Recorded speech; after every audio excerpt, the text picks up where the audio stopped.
I'm PeterLoescher, the CEO of Siemens, responsible for mega infrastructure projects who are truly impacting the societies around the world. I knew coming in that the foundation of the company is very strong, but there was a major freeze in the organization in terms of how to deal with this. Leaders in the company have decided that a true red line is not a true red line, and they have done things which are unacceptable and have eventually led to the size of the scandal what the company was facing. It was a shock for the organization because it has nothing to do with the company culture. It was a complete failure of leadership culture. And me coming in, of course, there was simple questions like, who is this guy? I have spent my life, almost all my life, outside of Germany, so I was not a known entity in Germany. Will he bring in his own team? Will he change all the strategies what the company was based on, or what will he do?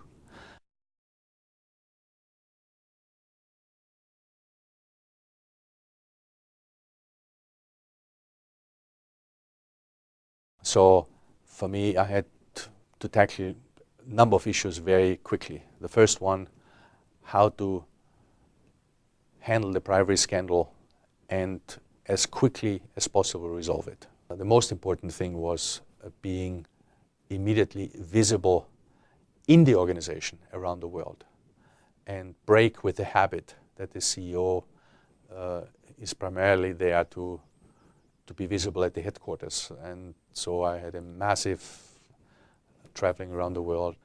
As part of the realignment of the organization, we have very quickly streamlined the organization behind three principles.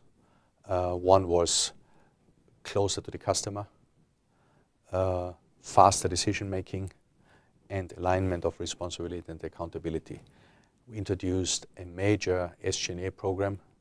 So we saved more than 2 billion euros in terms of taking out sales and general administrative costs out of the organization. We subsequently pushed a major supply chain initiative centrally, globally. This again is helping us to really drive the productivity of the organization. And I knew that I had to bring in outsiders into the organization because I wanted to have people in these key positions who are completely untainted with the past. And I asked my team sitting around the table, look,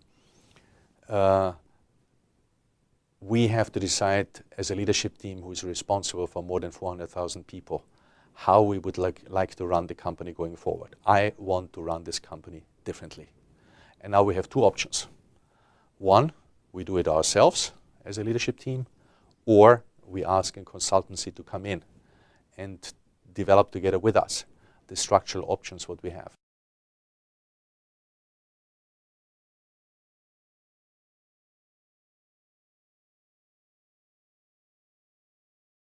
And I was extremely happy that there was a unanimous vote to say this is a responsibility we have and we want to work as one leadership team to really work on these issues. And this obviously gave me an immediate advantage in terms of ensuring that I have the buy-in of the top leadership team.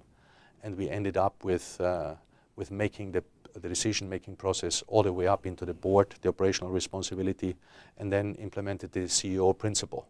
When the organization sees that you replace 90% of your leadership team, of the top leadership team of the organization, when the organization realizes that on the level below you have replaced 70, on the level below you have replaced 50%, you have all of a sudden a major force of new leaders who are aligned, who drive the change agenda, and who are actually helping each other to drive it across the businesses and across the regions.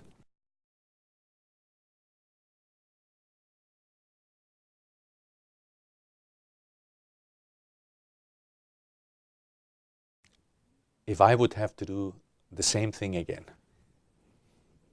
I would do it exactly the same way again. exactly the same way again. Because on one side, I think early on you have given a signal to the organization through my evolution aspects that I'm not coming in with a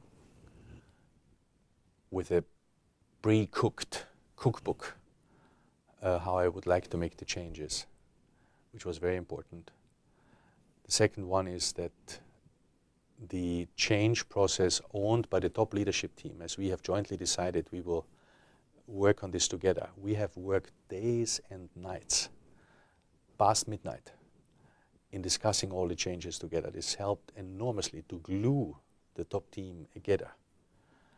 So the ownership of change was extremely well established early on in the process. And the success is visible 3 years after the changes. So I'm pretty happy what we have done.